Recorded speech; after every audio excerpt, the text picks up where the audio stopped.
Son las 8 de la mañana. Radio del Principado de Asturias, RPA, Asturias Hoy, primera edición. ¿Qué tal? Muy buenos días. Comienza el periodo tradicional de rebajas de enero. Este 7 de enero muchos comercios y grandes superficies rebajan precios a pesar de que el periodo de rebajas se liberalizó en el año 2012. Ante este comienzo de estas rebajas tradicionales de enero, de invierno, las organizaciones de consumidores son claras. Las garantías de los productos con descuento han de ser las mismas que las que no están rebajados. Instan a los consumidores a hacer una lista de lo que se necesita, no solo para evitar compras compulsivas, sino también para comprobar que los comercios no hayan inflado el precio de un producto antes de las rebajas para luego hacerlo más atractivo. El portavoz de la OCU, Kepa Loizaga, pone el foco en la calidad del producto que se ofrece en este periodo de rebajas. Hay muchas empresas, muchos comercios que se dedican a sacar stocks pues de hace años, ¿no? Los precios siempre tienen que tener un doble precio, un precio de origen, el precio original y luego el rebajado, o un precio original al que te pongan luego menos un tanto por ciento, es decir, que tú puedas calcular.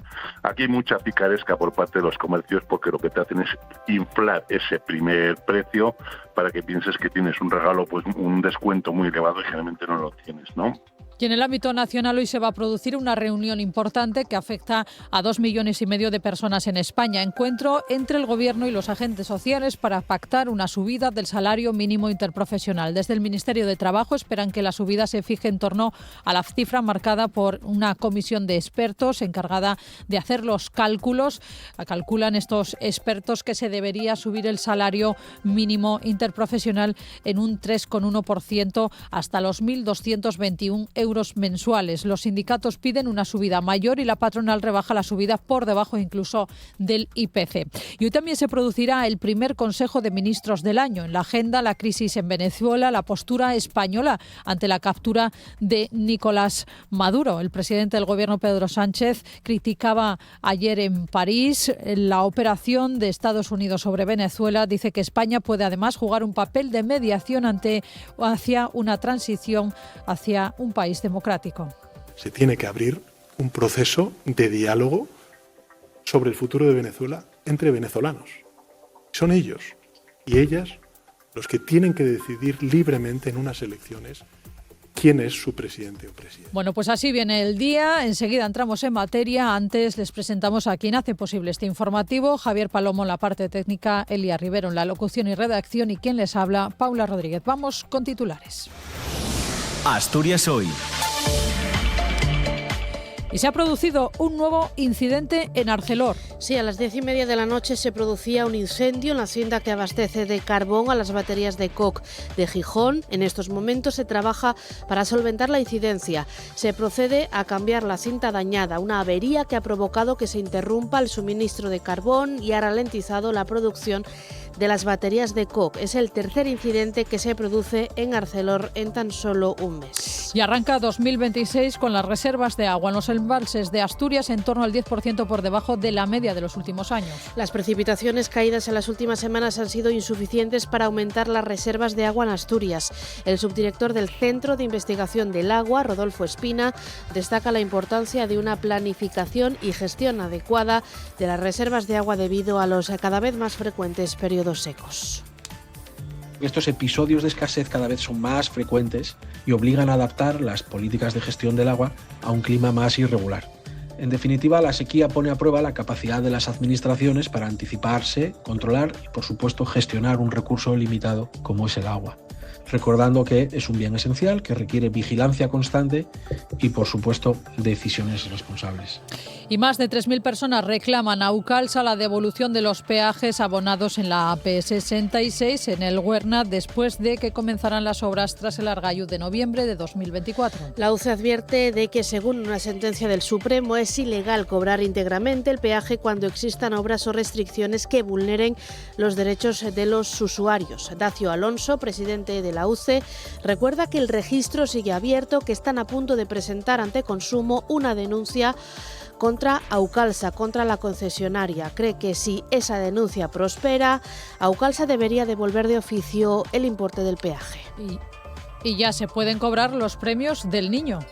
Sí, después del sorteo de ayer, ese sorteo especial del 6 de enero, hoy las personas agraciadas ya pueden cobrar a partir de hoy hasta el 7 de abril de 2026. El primer premio, dotado con 2 millones de euros por serie, 200.000 euros por décimo, fue para el 6.703. Ha tocado, entre otras localidades, en Coyoto y en Avilés. Al igual que en la Lotería de Navidad, los premios que tributan son los de más de 40.000 euros.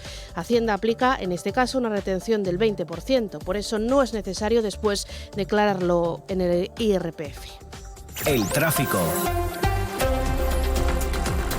Echamos un vistazo a las carreteras del Principado a esta hora, 8:05 de la mañana. DGT, muy buenos días. Buenos días, hasta ahora seguimos pendientes del temporal de nieve que deja complicaciones en 12 carreteras del Principado de Asturias, ya que encontrarán completamente intransitable la CO4 a la altura de Gamoneu, la LN8 en el Kempu, además prohibido el acceso a camiones en la Nacional 630 en Puerto Payares y otras carreteras afectadas en el entorno de Puerto de San Isidro, en Tarna, Leitariego, Somiedo, Puerto Ventana, Lena, Vega, El Tozu y San Martín, por lo que les pedimos que extremen la precaución al volante y no olviden ir equipados con cadenas o neumáticos de invierno. Gracias, DGT. Nos vamos a Gijón, policía local. Muy buenos días. Hola, buenos días. ¿Cómo se circula hasta ahora por la ciudad? Pues hasta ahora destacar tráfico más abundante en lo que son las avenidas de Los Campones y la avenida Príncipe de Asturias, sentido Puerto del Museo. En el resto de vías hay tráfico fluido. Gracias, Gijón. Nos vamos a Avilés, policía local, centro de control de tráfico. Muy buenos días. Hola, buenos días. ¿Alguna incidencia hasta ahora? Ninguna incidencia reseñable, tráfico fluido sin retenciones en toda la red viaria. Gracias, Avilés. Continuamos. El tiempo. Hace frío en Asturias y llueve. David Arango, muy buenos días. Hola Paula, muy buenos días. Hoy tenemos por delante una nueva jornada de precipitaciones. Lloverá durante la mañana y va a seguir haciéndolo durante la tarde. Hoy con temperaturas hasta 4 y 5 grados más altas que las del día de ayer. La nieve aparece a esta hora en el entorno de los 900.000 metros de altitud. La cota va a ir subiendo hasta los 1.200 metros a última hora del día. Mañana será un día un poco más tranquilo, aunque a última hora lloverá un poco en el occidente. El viernes volverá a llover con intensidad y a nevar a última hora por encima de los 700 metros de altitud. Asturias al día.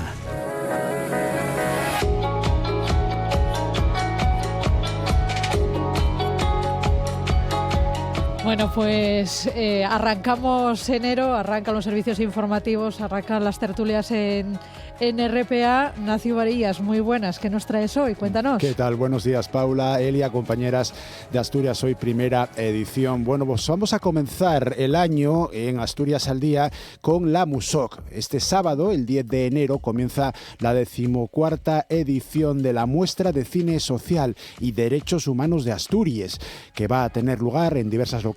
Es itinerante, como habitualmente, hasta el día 31. El antirracismo, los movimientos migratorios, el genocidio palestino, las vidas LGTBIQ+, o la memoria democrática son algunas de las temáticas de este encuentro con el cine, el activismo social y el pensamiento crítico. La segunda parte de Asturias al Día va a estar dedicada a nosotros mismos, a Nume Chisques, a un programa que acabamos de estrenar aquí en RPA. Se emite sábados y domingos, está protagonizado por Marina García y Elena Álvarez. Estos dos filólogos forman Asturxules, un perfil que algamó en los últimos meses mucha sonadía en Instagram y en el que averen a los más mozos la cultura y sobremanera la lingua asturiana. Elena Álvarez y Marina García, Asturxules, les protagonistas de Nume Chisques, van a estar en la segunda parte de Asturias al Día. Y la tercera, dedicada al teatro. El Teatro Jovellanos de Sisión va a acoger mañana jueves a las 8:30 la representación de Rosa con Vela. Se trata de un homenaje teatral al pintor Luis Fernández, obra del dramaturgo asturiano Jorge Moreno Piega, a cargo de la compañía Patria Chica. La puesta en escena cuenta como actores con el propio Jorge Moreno Piega y con la madrileña Yolanda Gómez Escudero. Los dos estarán con nosotros para terminar este primer Asturias al Día del año. Paula. Bueno, pues como siempre te escuchamos. Que tengas un feliz año, Nacio, que no te lo pudimos decir todavía. Muchas gracias.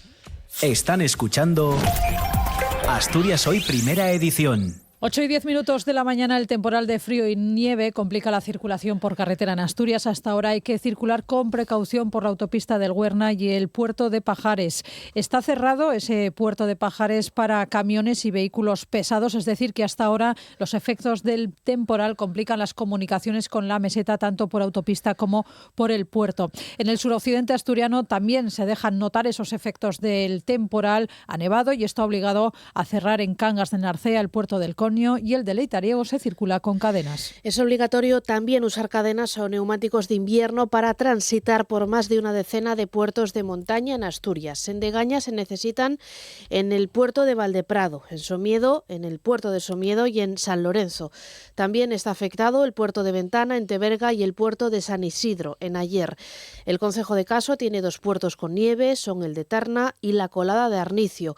En La Viana es obligatorio el uso de cadenas para circular por el puerto de La Colladona y en Ponga está afectado el Alto de San Ignacio. En Quirós, el Alto de la Cobertoria y en Riosa, el Alto del Cordal.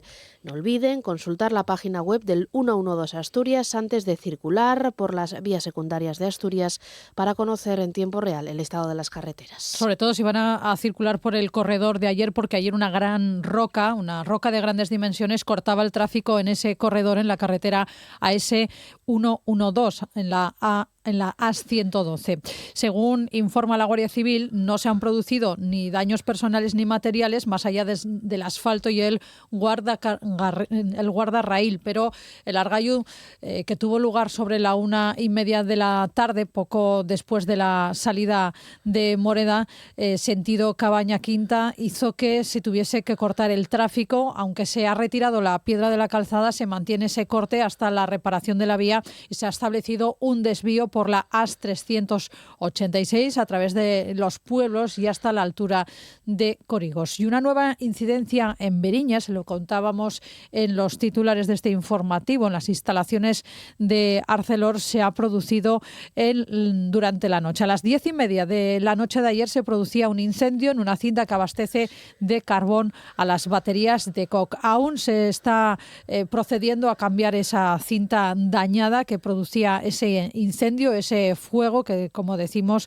es una nueva incidencia en Arcelor. La avería ha provocado, eso sí, que se interrumpa el suministro de carbón y ralentiza la producción de las baterías de Coc en la factoría. Como decimos, es un nuevo incidente, es el tercero que vive la planta de Beriña desde que comenzase, desde hace aproximadamente un mes. Los sindicatos achacan estos incidentes a que las instalaciones tienen poco mantenimiento y están muy viejas. Les daremos todos los detalles a medida que conozcamos más sobre este, como decimos, incidente que se produce en las instalaciones de Arcelor. RPA, Asturias Hoy, primera edición. Las rebajas comienzan hoy, a pesar de que el periodo de rebajas se liberalizó en España en el año 2012, permitiendo a cada comercio decidir libremente cuándo iniciar y terminar sus descuentos, pero aún así son muchos comercios y grandes superficies las que apuestan por estas rebajas de invierno, por este 7 de enero para comenzar con los descuentos. Ante este periodo de descuentos, de rebajas que se inicia, las organizaciones de consumidores son claras. Las garantías de los productos con descuento han de ser las mismas que las de los no rebajados. Instan a los consumidores a hacer una lista de lo que se necesita, no solo para evitar compras compulsivas, sino también para comprobar que los comercios no hayan inflado el precio de un producto antes de las rebajas para luego hacerlo más atractivo. Amplía la información Xiana Iglesias. Una práctica en la que incurren tanto grandes como pequeños establecimientos, pero hay más cosas a las que prestar atención, por ejemplo, a la calidad del producto que se ofrece en el periodo de rebajas. Ahí pone el foco Kepa Loizaga, portavoz de la OCU. Hay muchas empresas, muchos comercios que se dedican a sacar stocks pues de hace años, ¿no? Los precios siempre tienen que tener un doble precio, un precio de origen, el precio original y luego el rebajado, o un precio original al que te pongan luego menos un tanto por ciento, es decir, que tú puedas calcular. Aquí hay mucha picaresca por parte de los comercios porque lo que te hacen es inflar ese primer precio para que pienses que tienes un regalo, pues un descuento muy elevado y generalmente no lo tienes, ¿no? Además, la OCU recuerda que las tiendas físicas no están obligadas a admitir una devolución salvo que haya un defecto o tara. En todo caso, dice Kepa Loizaga, las condiciones de devolución siempre han de estar a la vista. O obligación de devolvernos el dinero, pues ese producto pues está defectuoso. Pero claro, todos los pequeños comercios no pueden seguir esas políticas comerciales. Y muchas veces por lo que me van a ofrecer es cambiar por otro producto que esté en la tienda, o bien darnos un vale para 10 meses o un año para poder cambiarlo, ¿no? Pero todo eso también debería estar a simple vista, es decir, que si yo entro en un comercio ya voy a saber si voy a poder pagar con la Visa o si no acierto no me van a devolver el dinero. Y desde la Unión de Consumidores de Asturias, su presidente Dacio Alonso cree que los pequeños comercios deberían modificar sus políticas de devolución y hacerlas más flexibles. Devolver el producto por devolverlo no sería admisible. Ahora, cuando se produce una devolución porque es una talla, fue fruto de un regalo, la talla no vale para la persona. Son cosas de estas que la casuística la conoce muy bien el pequeño comercio. Ahí debían de habilitar esas, porque a mi juicio esa es un poco el talón de Aquiles que tiene el pequeño comercio, que devuelve como mucho un vale que ya te condiciona, que tienes que comprar allí. Entonces, la idea fundamental es que el comercio sea sensible a este tipo de tema y lo que tiene que habilitar por lo menos unos días, una semana, 15 días. Y sobre la liberalización del periodo de rebajas, implementada en 2012, la UCE cree que beneficia a las grandes superficies y llama al Principado a que intervenga. Eso perjudica notablemente, por una parte, al consumidor siempre, que es lo que la Unión de Consumidores puede defender, pero especialmente perjudica también al pequeño comercio y a quien, digamos, ha protegido y ha compensado de una forma tremenda, porque es la presión que venían ejerciendo hace mucho tiempo, son las grandes superficies, que hacen lo que quieren y cuando quieren y no están sujetas a ninguna regulación. Entonces yo creo que eso sí, a mi juicio, es el fondo de la cuestión que habría que poner encima de la mesa y decirle al Gobierno del Principado, oiga, pero vamos a ver, favorezca usted a quien hace bien las rebajas, que es el pequeño comercio, regule usted, porque si no hay regulación es la ley del más fuerte y siempre gana el que tiene más capacidad de incidencia en el mercado. La celebración de la fiesta de Reyes provoca un aumento de residuos, fundamentalmente de papel y cartón. Esto hace que tengan que operar más camiones de recogida de basura y frecuencia durante estos días. Sí, en total entre el 6 y el 9 de enero se programarán 30 turnos más de los habituales.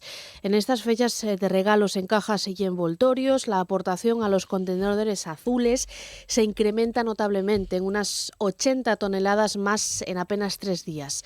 En los concejos en los que el modelo de gestión de basura se realiza por cubos en los portales, se recomienda consultar la información. En Oviedo hay recogida, pasa como es habitual un camión cada día.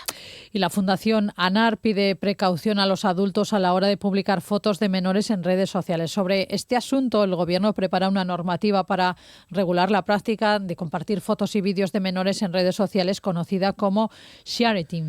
Una acción que puede parecer inocente, pero que puede llevar a graves consecuencias para los menores, para los niños. Sobre todo, de ello ha hablado Marta Fresnillo, de la Fundación ANAR, y ha recogido sus palabras Lucía Costa.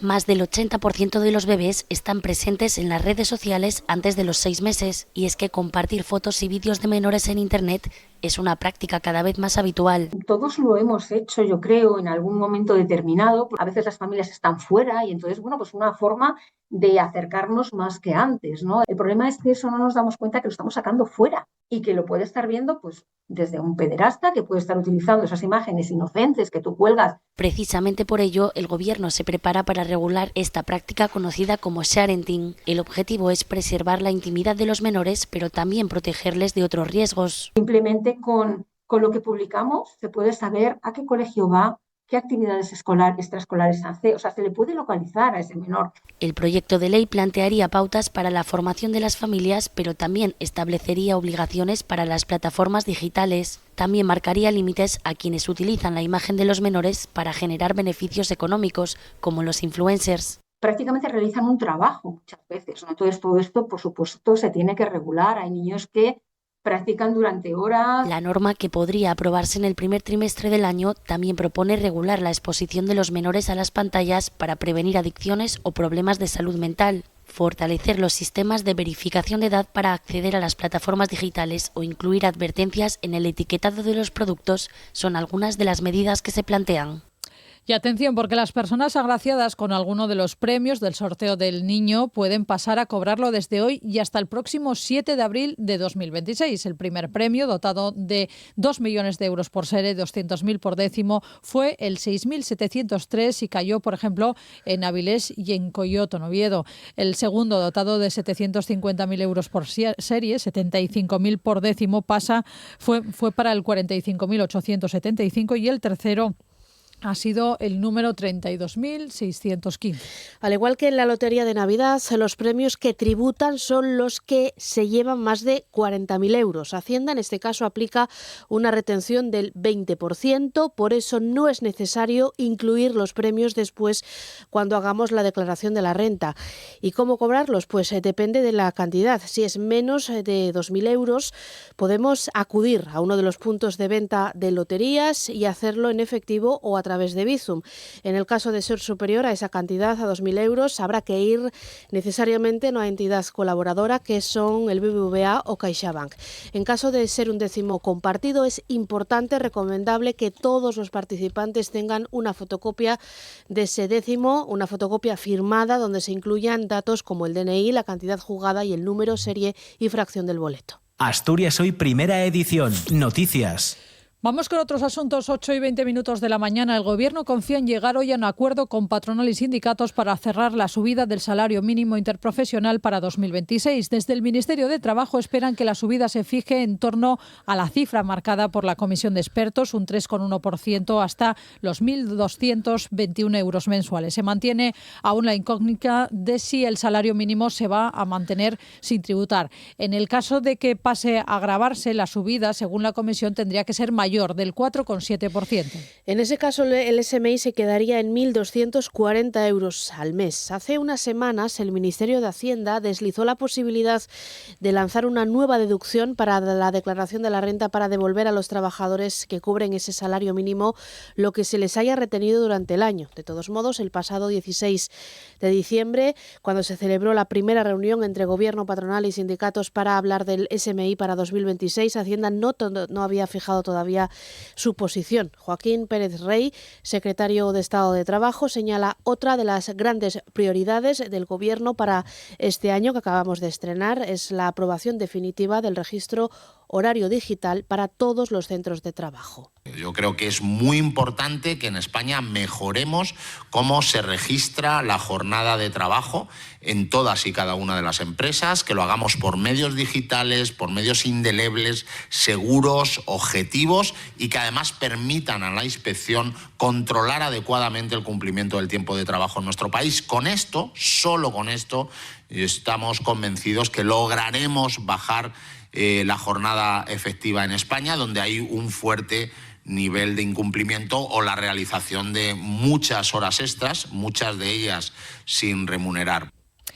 Y el Gobierno retoma hoy la actividad política con el primer Consejo de Ministros del año. En la agenda, la crisis de Venezuela y la postura de España ante la captura de Nicolás Maduro. También las palabras de Pedro Sánchez sobre un posible envío de militares españoles que participen en una futura misión de paz en Ucrania. Sánchez anunció ayer en París, en el marco de la reunión de la Coalición de Voluntarios por Ucrania, que el lunes 12, el próximo lunes, comenzará una ronda con los representantes de la mayoría de los grupos parlamentarios para plantear su opinión sobre la posible contribución de nuestro país ante un horizonte de paz en ese país. Bueno, pues el Gobierno abre la puerta, como les estamos contando, a que las tropas españolas participen en esa hipotética misión de paz en Ucrania y para ello el jefe del Ejecutivo va a convocar a los grupos parlamentarios la próxima semana con el fin de intentar recabar su apoyo a esa contribución española a la futura reconstrucción del país. Pedro Sánchez compareció ayer ante los periodistas en la Embajada Española de París tras esa reunión en la capital francesa de la Coalición de Voluntarios por Ucrania. Sí, Sánchez se reunirá, como decimos, con la mayoría de los grupos a partir del día 12, a partir del lunes, para plantearles una posible contribución de nuestro país cuando termine ese conflicto, esa invasión rusa sobre Ucrania. Así lo anunciaba ayer en París, en Francia, tras participar en esa cita en la Coalición de Voluntarios que se celebró en el país vecino para abordar la situación del país ucraniano. En el momento, y subrayo esto, en el momento en el que se acuerde ese alto el fuego y, por tanto, comience la paz y el fin de la guerra entre Rusia y Ucrania, bueno, se tendrán que plantear un esquema de garantías de seguridad en Ucrania, donde la coalición de voluntarios de estos 35 países tendremos que arrimar el hombro y, por tanto, participar activamente. Venezuela también estuvo presente ayer, sobre todo en la Pascua Militar que se celebraba aquí en España. La ministra de Defensa advierte de que fuera del ordenamiento jurídico internacional no hay actuaciones legítimas posibles. Sí, son palabras de Margarita Robles que se interpretaron ayer como un mensaje a Estados Unidos tras esa intervención del pasado día 3 sobre Venezuela. Captura, detención de Nicolás Maduro. Se pronunció en el marco de la Pascua Militar en el Palacio Real de Madrid. Desde ese día, desde el pasado día 3 de enero, varios miembros del gobierno de coalición han rechazado de forma manifiesta esa intervención militar en Venezuela. Con la defensa de los valores reconocidos en nuestra Constitución, en la Declaración de Derechos Humanos y en el pleno respeto al ordenamiento jurídico internacional, fuera de cuyo marco no hay actuaciones legítimas posibles. Habló también de Venezuela, aunque sin citarlo directamente, el monarca Felipe VI en su intervención institucional en el marco de la Pascua Militar. El monarca alerta de lo que considera una sensación creciente de amenaza en Europa. Defiende un orden global basado en normas. Nuestro compromiso con la seguridad internacional, con el multilateralismo y, en definitiva, con el orden global basado en normas, no serían posibles sin la preparación que tanto prestigio nos ha dado y nos da en el mundo. Desde París, también el presidente del Gobierno, Pedro Sánchez, se pronunciaba también sobre la situación en Venezuela. Aseguraba que es un precedente muy peligroso la operación que llevó a cabo el presidente de Estados Unidos, Donald Trump, en el país el pasado sábado. Nos referimos a Venezuela. El presidente del Ejecutivo, Pedro Sánchez, asegura que tiene intención de hablar cuanto antes con la actual presidenta del país, con Delcy Rodríguez, también con la oposición política, en concreto con Edmundo González, que de hecho vive aquí en España. Lo hará para intentar facilitar la transición. Sánchez ha subrayado que nuestro país, que España, puede jugar un papel de mediación y ha vuelto a criticar duramente la operación llevada a cabo por Estados Unidos. Ha dicho que es ilegal, mientras lamenta que, como otras operaciones similares, se haya debido a la sed de petróleo. Una ilegitimidad no puede ser respondida con una ilegalidad al derecho internacional, que es lo que ha sucedido durante estos últimos días en Caracas. Y finalmente lo que hemos dicho siempre es que se tiene que abrir un proceso de diálogo sobre el futuro de Venezuela entre venezolanos. Son ellos y ellas los que tienen que decidir libremente en unas elecciones quién es su presidente. Narcoterror. También el secretario general de la ONU recuerda que el derecho internacional prohíbe el uso de la fuerza contra la integridad territorial. Antonio Guterres hace un llamamiento también a la paz, pide a todos los actores venezolanos que participen en un diálogo inclusivo y democrático que respete los derechos humanos, el Estado de Derecho y la soberanía del pueblo. Sí, el secretario general de Naciones Unidas, Antonio Guterres, expresó a través de su subsecretaria para Asuntos Políticos, Rosemary DiCarlo, su profunda preocupación, dice textualmente ese texto, por la acción militar de Estados Unidos en Venezuela. Llama ante el Consejo de Seguridad a respetar el derecho internacional que prohíbe el uso de la fuerza contra la integridad territorial de los estados. I remain deeply concerned that rules of international law have not been respected. Estoy profundamente preocupada de que las reglas del derecho internacional no se hayan respetado en relación con la acción militar del 3 de enero. La Carta de Naciones Unidas consagra la prohibición de la amenaza o el uso de la fuerza contra la integridad territorial o la independencia política de cualquier Estado. Venezuela sigue copando gran parte de la atención en la información internacional. María Corina Machado concedía ayer su primera entrevista tras la caída de Nicolás Maduro. Ha sido en la cadena estadounidense estadounidense Fox News. La líder opositora venezolana muestra su deseo de compartir su premio Nobel de la Paz con Donald Trump y ha agradecido la intervención militar. Asegura que no habla con el presidente de Estados Unidos desde el pasado 10 de octubre y que planea regresar a Venezuela lo antes posible. Sí, son palabras las primeras que ha concedido la líder opositora venezolana María Corina Machado en esa cadena estadounidense Fox News. Ante esas declaraciones, el Instituto Nobel ha aclarado que no se puede transferir el premio ni tampoco compartirlo. Una entrevista en esa cadena, Machado elogió a Trump, le agradeció esa salida, esa operación que permitió la captura del presidente venezolano Nicolás Maduro el pasado sábado. Califica las acciones de Washington como un gran paso para la humanidad. El 3 de enero pasará a la historia como el día en el que la justicia derrotó a la tiranía. Un gran paso no solo para el pueblo de Venezuela y su futuro, sino también un gran paso para la humanidad, la libertad y la dignidad humana.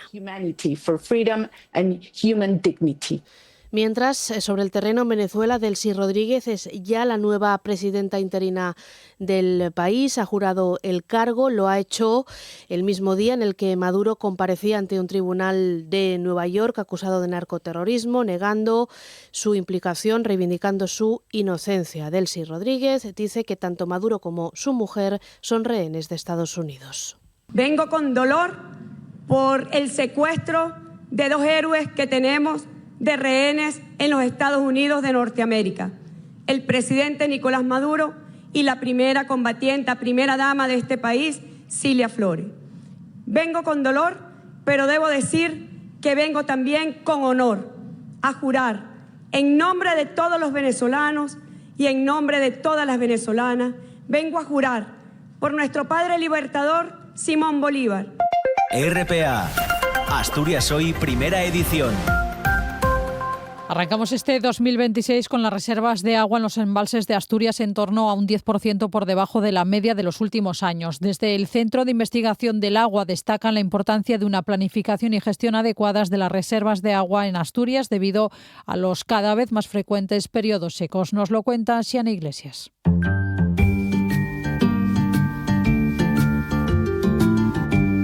Los embalses asturianos no recuperan su capacidad óptima. Las lluvias caídas en las últimas semanas han sido insuficientes para llegar a los niveles habituales para esta época del año.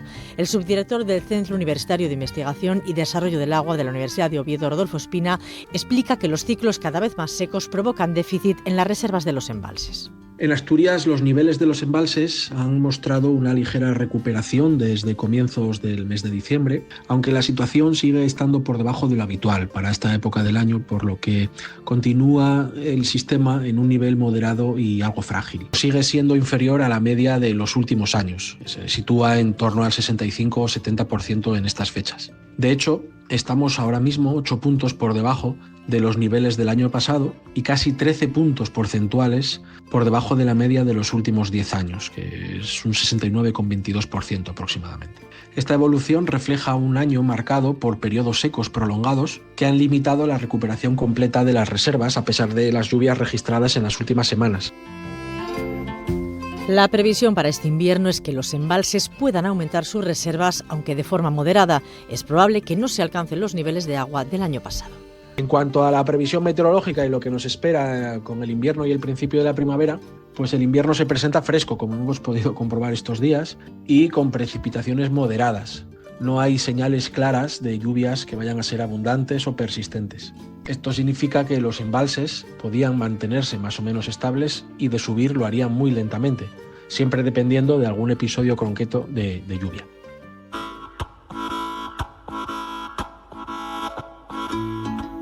En cuanto a la primavera, tampoco se esperan grandes precipitaciones que hagan aumentar las reservas de agua embalsada. De cara al inicio de la primavera, los modelos apuntan a un escenario variable, con temperaturas algo más frescas de lo normal y precipitaciones que no serían especialmente elevadas. Por lo tanto, no se espera tampoco una recuperación rápida o intensa de esos niveles del agua, salvo que se produzcan temporales puntuales.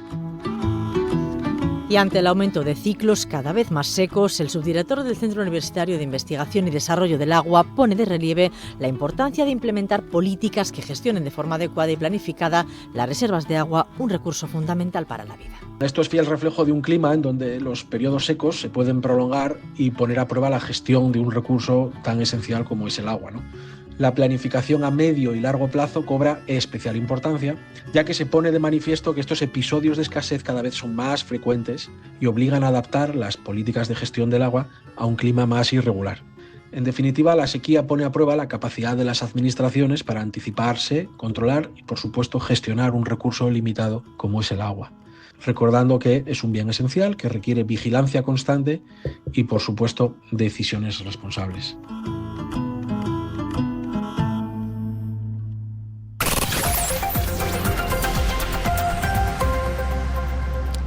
Vamos con otros asuntos. Más de 3.000 personas se han registrado ya en la web de la Unión de Consumidores de Asturias para reclamar a Aucalsa la devolución de los peajes abonados en la AP66 desde que comenzaron las obras tras el Argallo de noviembre de 2024. Nos lo cuenta Xiana Iglesias. La UCE recuerda que, según una sentencia del Tribunal Supremo, es ilegal cobrar íntegramente el peaje cuando existen obras o restricciones que vulneren los derechos de los usuarios. Dacio Alonso, que es el presidente de la UCE, recuerda que el registro sigue abierto y que están a punto de presentar una denuncia contra la concesionaria ante la Dirección General de Consumo. Y estamos superando a las 3.000 personas y ha sido un proceso de un mes. 3.000 personas que se han dado de alta, porque lo que manifiestan no es tanto la cantidad a devolver si ganamos un poco todo este proceso, que yo creo que estamos en ellos bien centrados, sino porque manifiesta el cabreo que hay y el cabreo y el abuso que se está produciendo con el tema de Aucalsa y el peaje de Huerna. Y desde la UCE creen que si esa denuncia prospera, Aucalsa debería devolver de oficio el importe del peaje. Porque ellos tienen los medios, tienen las matrículas de los coches que transitaron el último año por la autopista, tienen las fórmulas de pago que utilizó la gente a través de tarjeta y demás, y bueno, además esto no es nuevo, tendría que hacerlo, ya digo, de oficio, devolver ese dinero automáticamente a la gente por el abuso de esas prácticas abusivas de cobrar por un servicio que no se está prestando íntegramente. RPA, Asturias Hoy, primera edición. Les tenemos que contar que la Policía Nacional investiga la muerte violenta de una mujer de 43 años en Las Palmas de Gran Canaria. No se descarta que sea un nuevo caso de violencia machista. Su cuerpo y el de su pareja, un hombre de 35 años, aparecieron ayer sin vida en el interior de su domicilio con claros indicios de una muerte violenta. Se ha decretado en estos momentos el secreto de sumario de este procedimiento judicial y se mantiene precintada la vivienda. De confirmarse, sería la segunda mujer asesinada este año 2026. Tras el asesinato de Pilar, una mujer de 32 años en Jaén, el pasado domingo, asesinada pese a tener una orden de alejamiento y estar en el Biogen. Recuerden que existe el 016, es el teléfono contra el maltrato, no deja huella, está operativo las 24 horas del día. Están escuchando Asturias Hoy, primera edición. Vamos con más asuntos. Les contamos que las fiestas navideñas que hoy dejamos atrás suelen ser épocas de comidas y bebidas abundantes. Es una época donde se suele abusar de la comida, a pesar de saber que de grandes cenas están las sepulturas llenas, un refrán que advierte sobre los peligros de comer en exceso. Por eso hoy queremos hablar de nutrición y lo hacemos con un especialista, con el doctor Ramón de Cangas. Muy buenos días. ¿Qué tal? Muy buenos días. Los especialistas avisan de que no conviene obsesionarse con la báscula después de este periodo navideño, pero sí retomar los hábitos saludables. Doctor, ¿es tan exagerado lo que comemos en estas épocas navideñas? Sí, y no es tanto por las fechas señaladas, que bueno, al fin y al cabo son unos pocos días, sino porque a eso se le suma pues los brindis con los compañeros, con el resto de la familia, todas esas cenas de trabajo, que efectivamente no solamente son calorías en forma de alimentos, sino también alcohol, que se incrementa su consumo. Hay gente incluso que habitualmente no consume alcohol el resto del año y ahora sí lo hace. ¿Somos espléndidos los asturianos a la hora de sentarnos a la mesa? Bueno, como hay bastante vida social, pues aquí ya se ve que aparte de que somos generosos en las raciones, encima también somos generosos en cuanto a las relaciones sociales, lo cual es positivo, pero por otro lado, desde el punto de vista gastronómico, implica comer muchas calorías. Claro. Sabemos que cada persona es un mundo, pero a día de hoy sabemos que debemos tener lejos ciertos alimentos, los ultraprocesados, los procesados, alimentos ricos ricos en azúcares añadidos, grasas saturadas, trans, bollería industrial. Bueno, podría hacer una lista enorme de lo que no se debe comer o tenerlo muy lejos. ¿Comemos mal los asturianos? ¿Cómo comemos? Bueno, aunque la base de la alimentación asturiana es lo que ahora llaman dieta atlántica, que no deja de ser una variante de la dieta mediterránea, hay aspectos positivos como el consumo de mucho pescado azul, etcétera. Pero es verdad que en los últimos tiempos hemos ido abandonando ese patrón mediterráneo y, como ha pasado en otras partes, pues la ingesta de alimentos ultraprocesados es muy elevada. Pues, por ejemplo, hay algunos estudios que muestran como en Asturias hasta el 30% de los niños desayunan o meriendan a diario alimentos ultraprocesados que deberían ser para el disfrute ocasional. El consumo diario implica pues riesgos importantes para la salud, sobre todo cuando se mantiene a largo plazo. Es decir, que tenemos que evitar a toda costa ese tipo de alimentos para tener una dieta saludable, ¿no? Claro, hay que pensar un poco como alimentos de disfrute, como era un poco antes. El problema es que cuando eso se convierte en algo habitual, empieza a haber problemas. El consumo de ese tipo de alimentos de forma habitual se relaciona con riesgo de sobrepeso y obesidad y todas las enfermedades asociadas que eso conlleva. Pues diabetes tipo 2, hipertensión, niveles elevados de colesterol, triglicéridos y también, por supuesto, otros problemas como cáncer de colon y recto, etcétera. Y la forma de alimentación es importante. Usted tiene una larga trayectoria ya con pacientes, con problemas relacionados con la nutrición, con la comida. ¿Cuál es la principal preocupación a día de hoy de aquellos que pasan por su consulta? Bueno, eso ha cambiado porque es verdad que durante mucho tiempo uno asociaba a la nutrición o las consultas de nutrición con pérdida de peso como prioridad y solo por la pérdida de peso, cuando ahora ya lo más habitual es que la mayor parte de las personas acudan pensando en la salud. Sí, claro, a veces piensan en perder peso, pero buscan perder peso como efecto secundario de comer sano. Eso sí ha cambiado. Se ha visto que ahora la gente se preocupa más, tiene más conocimientos y ya tiene claro que el impacto de la nutrición en la salud es determinante, no solamente como coadyuvante en el tratamiento de muchas patologías, sino como prevención de multitud de patologías. Yo creo que esa parte es positiva. Aquella frase de somos lo que comemos, ¿no? Sí, efectivamente, es que actualmente ya se conoce desde el punto de vista de la medicina científica que todas las patologías requieren un tipo de dieta y en ocasiones, en algunas patologías, la dieta es suficiente para el tratamiento, pero en todas es coadyuvante el tratamiento. La alimentación es vital, determinante. Le preocupaba por la preocupación de los pacientes, pero ¿cuál es la suya? ¿Cuál es la principal preocupación que usted observa como especialista? Bueno, la principal preocupación es la proliferación de mitos alimentarios y sobre todo la proliferación de mensajes radicales de nutrición que muchas veces en las redes sociales se viralizan justamente por ser radicales, pero que ofrecen mensajes a la población general que puede llevarles a pues instaurar hábitos alimentarios que no son saludables, aunque la propuesta inicial parezca que por ahí van los tiros, que es para instaurar hábitos saludables. Entonces eso sí me preocupa porque cada vez están proliferando más las redes sociales. Pónganos un ejemplo. Pues por ejemplo, se ha viralizado pues algunas cuentas de redes sociales en las que se promueve que no se consuma nada de fruta, incluso relacionando el consumo de fruta con cáncer, cuando el consumo de fruta es vital para la prevención de muchas patologías, incluyendo pues muchos tipos de cáncer. De hecho, las redes sociales, ya que saca a colación este tema, muchas veces fomentan el consumo de complementos como el magnesio, la creatina, vitaminas, etcétera. Y con todo esto, yo le quería preguntar qué hay detrás. ¿Son hábitos saludables o es un negocio? Bueno, vamos a ver. Hay un concepto muy claro hoy en día que es el concepto de la matriz alimentaria. Lo que está claro es que consumir los elementos dentro del propio alimento tiene un efecto diferente fisiológico que cuando esos elementos están pues sueltos, por así decirlo. Ahora bien, una vez que instauramos unos hábitos alimentarios saludables y otros hábitos de vida saludables, en algunos casos ciertos tipos de suplementos, 5 o 6, no muchos más de los 50.000 que están en el mercado, pueden tener pues sentido, pero siempre van a ser la guinda del pastel en ciertas situaciones y para ciertas personas. Cuando la base de una dieta es utilizar suplementos de forma generalizada, es un negocio y realmente estamos instaurando pues falsas creencias en la población que creen que efectivamente hay que tomar eso cuando es puntual para personas concretas y situaciones concretas. Por déficits incluso, ¿no? Por alguna carencia que pueda tener esa persona. Claro, efectivamente, pues puede ser necesario el consumo de vitamina D, etcétera, etcétera, en ciertas circunstancias por esos déficits o en situaciones de necesidades pues específicas, un deportista, la creatina, pero esa es siempre la guinda del pastel. El pastel es la base de la alimentación que debe estar guiado por el patrón alimentario mediterráneo, que encima es patrimonio inmaterial de la humanidad. Y esas dietas, hablo de dietas de moda, la dieta keto, detox, ayunos intermitentes, dietas que atraen fundamentalmente por los resultados rápidos que suelen tener, pero que luego también pueden tener un efecto rebote si no se mantienen, evidentemente como cualquier otra dieta, ¿no? ¿Qué opina de esas dietas de moda, esas dietas tendencia?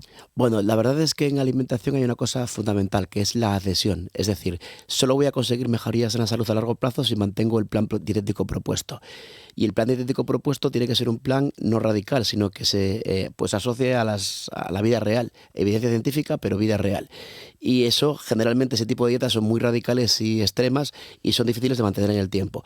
Dieta cetogénica o ayuno intermitente, pues hay evidencia de que en ciertas situaciones y en determinadas personas puede tener utilidad para ciertas cosas, pero lo que está claro es que no son patrones que son fáciles de mantener en el tiempo. Por lo tanto, no se deben generalizar ni presentarlos como la panacea. Es una herramienta dietética que está presente para ciertas circunstancias en ciertas situaciones, pero siempre pautado por un profesional sanitario. Muchas veces cuando lo hacemos nosotros mismos, pues podemos caer en errores que al final pues pueden traernos consecuencias para la salud. ¿Hay alguna dieta ideal, la perfecta, la magnífica? Bueno, más que ideal, hay dietas muy interesantes. Pues año tras año la evidencia científica muestra cómo en la cúspide de las dietas que podríamos llamar ideales siempre está la dieta mediterránea, que a veces nos suena como algo antiguo, de Grande Cobian, etcétera, pero que sigue estando muy actualizada, porque la evidencia a día de hoy muestra cómo pues en la prevención de múltiples patologías sigue siendo el patrón de referencia, al margen de que promueve el consumo de alimentos de cercanía y proximidad, lo cual también la convierte en muy sostenible. Y además, ya que hablamos de matrices alimentarias, incorpora alimentos muy ricos en sustancias bioactivas más allá de nutrientes que tienen efectos fisiológicos interesantes. Por lo tanto, sigue siendo muy interesante y, yo repito, es patrimonio inmaterial de la UNESCO y eso hay que tenerlo en cuenta. Claro.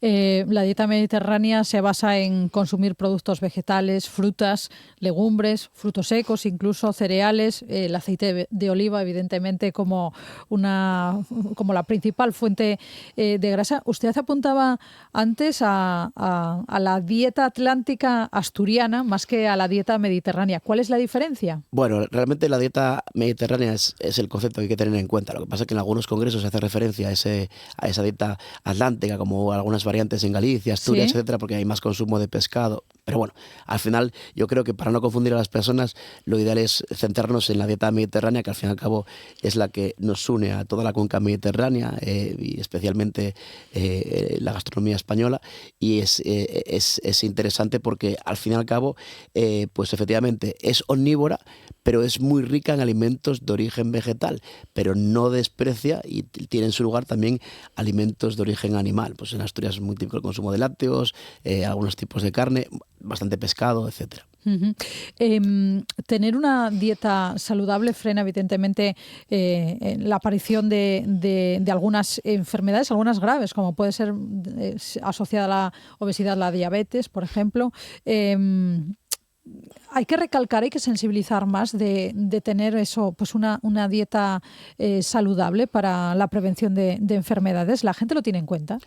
Yo creo que cada vez lo tiene más en cuenta, y lo que hay que tener en cuenta es lo que eso conlleva. Si yo prevengo pues padecer muchas patologías, es un coste muy importante para el sistema sanitario, ya que las personas con diabetes, colesterol, triglicéridos, ácido úrico, al final tienen que tomar muchos fármacos que además no están exentos de efectos secundarios. Por lo tanto, si yo puedo prevenirlo mediante la alimentación, pues obviamente es un gran ahorro para el Estado y obviamente me ahorro muchísimos problemas posteriores de salud que puedo tener como consecuencia de esas patologías instauradas. Se habla de la obesidad como la pandemia del siglo XXI, la pandemia silenciosa. Se ha convertido en un problema de salud mundial, eso lo tenemos claro, y sobre todo preocupa bastante la obesidad infantil. ¿Qué hay detrás de esta obesidad, de esta enfermedad? ¿Son los estilos de vida de los que hablábamos antes? Claro, es multifactorial, pero lo que está claro es que en pocas decenas de años no ha cambiado la genética. Antes se ponía muchas veces a España como un ejemplo de patrón alimentario pues ideal o muy bueno, donde no había mucho sobrepeso y obesidad, y eso ha cambiado en pocos años, en pocas decenas de años, lo que muestra cómo efectivamente el ambiente obesogénico en el que residimos ha provocado esa tendencia. Primero, menos actividad física, más consumo de alimentos ultraprocesados, que antes eran de consumo puntual y que pues ahora eso ha provocado que estemos donde estemos. Y a nivel mundial, pero en España especialmente, vemos cómo pasamos de un patrón mediterráneo a ahora que hablamos de dieta mediterránea, pero que realmente ya muchas personas no siguen la dieta mediterránea, aunque piensen que lo están haciendo. ¿Hay un exceso de sal en nuestros platos, en nuestros alimentos? Bueno, hay personas que no utilizan sal de mesa y creen que su dieta es baja en sodio y que sin embargo están ingiriendo demasiado sodio, justamente porque efectivamente esos alimentos ultraprocesados van cargados de mucha sal. Ahora hay que tener en cuenta que el exceso de sal es perjudicial, pero es una curva en la cual a partir de cierto nivel reducir muchísimo el sodio puede ser también perjudicial. Entonces, bueno, eso siempre es bueno ir de la mano de un profesional sanitario, pero sí, efectivamente, en general, la dieta occidental, la dieta española, la dieta asturiana es muy rica en sodio. Sí, sí. Y también la gallega, la cántabra, quizá el norte de España, ¿no? Nos gusta la sal, ¿no? Claro, aparte de que muchas veces hay sal ocultan entre comillas porque no nos damos cuenta que la estamos consumiendo, pero cuando estamos consumiendo embutidos que son muy típicos de aquí, quesos, etcétera, pues también hay sal. Pero bueno, hay que tener en cuenta que todo tiene su sitio y que tampoco hay que dar un mensaje alarmista. Siempre que consumamos alimentos reales y de verdad poco procesados, el consumo de sodio estará dentro de lo razonable.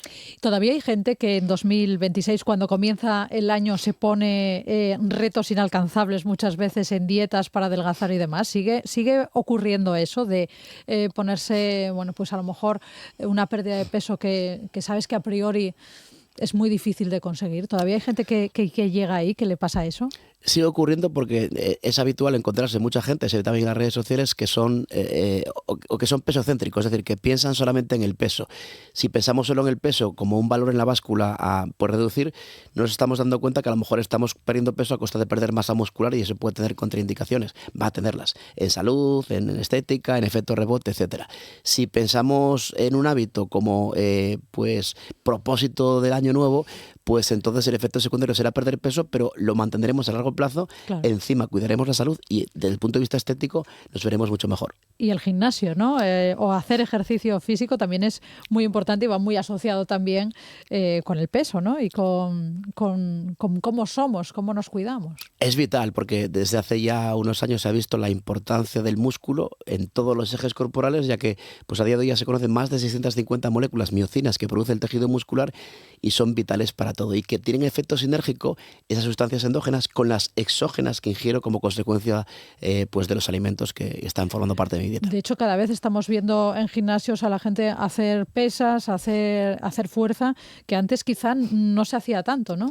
Claro, efectivamente, porque hasta el año 2000 poco no se empezó a descubrir que más allá del aspecto mecánico, también tenía un aspecto pues biológico muy importante del músculo en cuanto a su función y la producción de muchísimas moléculas. Ya digo que a día de hoy ya se conocen más de 650 moléculas diferentes que actúan en el sistema inmune, en el cerebro, en el hueso, en todo. Entonces, perder músculo es siempre un desastre desde el punto de vista biológico, mantenerlo o ganarlo es vital. De hecho, entre los 25 y los 75 años, una persona puede perder 11 kilos de músculo si no hace nada para evitarlo, en cuanto a actividad física, dieta, etcétera.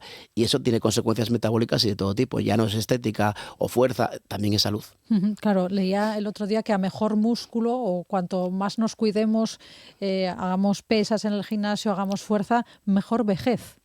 Claro, será mucho más difícil que nos caigamos, podremos tener una calidad de vida mayor porque seremos mucho más independientes, pero luego todo ese aspecto metabólico es mucho menos probable que tengamos diabetes tipo 2, nuestro sistema inmune pues estará más funcional, incluso hay un eje músculo-intestino, músculo-microbiota, es vital para todo, músculo-cerebro, el tejido cognitivo pues se incrementa si hay una pérdida de masa muscular, el músculo es sagrado. Ramón de Canga, nos quedamos con eso, con el músculo es sagrado. Doctor, nutricionista, gracias por dedicarnos estos minutos a charlar de nutrición tan importante para todos, para cuidarnos, para mantener una buena salud. Muchísimas gracias por estar con nosotros. Que tenga muy buen día. Un placer, muchísimas gracias. En Asturias Hoy, primera edición, Deportes. Información deportiva que nos trae Fernando García de Dios. Muy buenas. ¿Qué tal, Paula? Buenos días. La plantilla del Real Oviedo volverá esta mañana al trabajo en las instalaciones de El Requeixón para continuar preparando el encuentro de este sábado frente al Betis en el Carlos Tartiere. Una cita para la que Guillermo Almada seguirá sin poder contar con Nacho Vidal y Ellaria por lesión, a los que se unen tanto Bailly con un esguince como Viñas por sanción. Mientras que la dirección deportiva continúa inmersa en el mercado invernal, tanto en el capítulo de entradas como en el de salidas, parece que la que se demora es la de Forés. El atacante valenciano, cedido por el Villarreal, continúa a las órdenes del técnico uruguayo mientras que no llegue un relevo. El Sporting tendrá esta mañana una nueva sesión de trabajo en mareo de cara al partido que disputará ante el Cádiz el viernes en el nuevo Mirandilla, para el que Brian Oliván es baja por sanción. Los rojiblancos siguen pendientes del mercado invernal, con Óscar Cortés y Jordi Caicedo en la rampa de salida, con muchas posibilidades de irse al huracán de la competición argentina y a la espera de la llegada de un delantero. Jon Carricaburu es uno de los pretendidos por el club gijonés para reforzarse. El atacante vasco llegaría en calidad de cedido por la Real Sociedad, aunque la opción rojiblanca no es la única que baraja. También ha preguntado por él el Racing de Santander, equipo en el que militó en el pasado. El Real Avilés Industrial continúa con su puesta a punto el partido del sábado a las 6:30 en casa frente al Pontevedra, cita en la que el lateral leonés Viti seguirá sin estar a disposición. Desde la entidad blanquiazul se aprecia el crecimiento del equipo, como ha defendido en medios propios del club el director general Pedro Arbolella. La aspiración debe ser mirar hacia arriba, pero sabiendo muy bien cómo nos planteábamos el año, y que estemos haciendo las cosas bien no significa que ahora mismo debamos de replantearnos ninguna otra situación. Estamos subiendo peldaños dentro del fútbol profesional, una cosa con la otra, si no van de la mano, es muy difícil que deportivamente mantener o obtener buenos resultados. En Segunda Federación también trabajan el resto de clubes asturianos en sus compromisos del fin de semana. El Vetusta recibe el domingo al mediodía al Sámano. El Lealtad actúa como local a las 4 frente a la Sarriana, mientras que a las 5 tenemos duelo autonómico en Ganzábal entre Unión Popular de Langreo y el Marino de Luanco. Este fin de semana se reanuda la competición femenina. En Primera Federación, el Oviedo juega frente al filial del Tenerife. Será el sábado a las 12:30. En Segunda Federación, tras la sorpresiva dimisión de Sergio Nieto, Chus Viñas, segundo entrenador hasta el momento, toma de manera interina las riendas del Sporting, que recibirá el sábado a las 4 menos cuarto al Eibar B. El Avilés, por su parte, visita al filial de la Real Sociedad ese mismo día, pero a las 6. Este sábado retorna el telecable a la competición europea. Después de unas más que merecidas vacaciones, el conjunto gijonés de hockey sobre patines femenino afronta un mes de enero con un total de 6 encuentros. El primero de ellos este sábado a las 7:15 frente al Trisino italiano en Matajove. Natasha Lee es la entrenadora del Club Fabril. Entonces necesitamos también un parón de mental más que físico, ¿no? Físicos siguieron trabajando fuera de pista y ahora pues toca disfrutar. Jugamos muchas jornadas en casa en este enero y queremos que la gente ya vuelva a coger el mono del hockey. En balonmano, la selección española masculina prepara en Pamplona el torneo internacional previo al arranque del Campeonato de Europa. En la concentración está el pivote avilesino Abel Serdio. Hemos empezado bastante bien la preparación, con un par de días bastante más duros, como es normal después de vacaciones, pero bueno, ahora es momento de empezar a coger automatismos entre nosotros, esperando llegar a los partidos para poder jugar lo mejor posible y bueno, trasladar todo lo que aprendemos en pista al juego. Y después, bueno, en el europeo pues sabemos que tenemos un grupo difícil, que intentaremos aprovechar bien los primeros partidos para posicionarnos bien y pasar a la main round. Y en tenis, el gijonés Pablo Carreño fue eliminado del torneo de Brisbane tras perder contra Dimitrov por 6-3 y 6-2. Asturias Hoy, en clave económica. Bueno, pues como siempre acabamos en clave económica, lo hacemos con Eloy Calzón de Renta 4 Gijón. Eloy, muy buenas. Hola, ¿qué tal? Muy buenos días. Bueno, ¿cómo viene el día de hoy? Cuéntanos. Bueno, pues tenemos una nueva apertura en tono positivo, eso sí, las subidas son moderadas, en estos momentos el 0,2% en el Eurostock y algo superiores en el caso alemán del 0,4%, tras una nueva sesión de avances ayer en Estados Unidos, con subidas del 0,6% para el Standard & Poor's 500 y algo mayor en el índice de pequeñas compañías, al igual que en el Nasdaq, y eso, pues bueno, a pesar de las crecientes tensiones geopolíticas, ¿no? Con China también, pues bueno, anunciando nuevos controles a exportaciones en Japón, que podrían afectar, de hecho, pues bueno, a casi al 40% del total de exportaciones, y algunas incluidas también, pues con fines militares, como por ejemplo el tema de las tierras raras. Bueno, pues entonces lo iremos viendo. Eloy, como siempre, muchísimas gracias por estar en los micrófonos de RPA para cerrar este informativo. Eloy Calzón, de Renta 4 Gijón, muchísimas gracias. Muy bien, un placer, igualmente.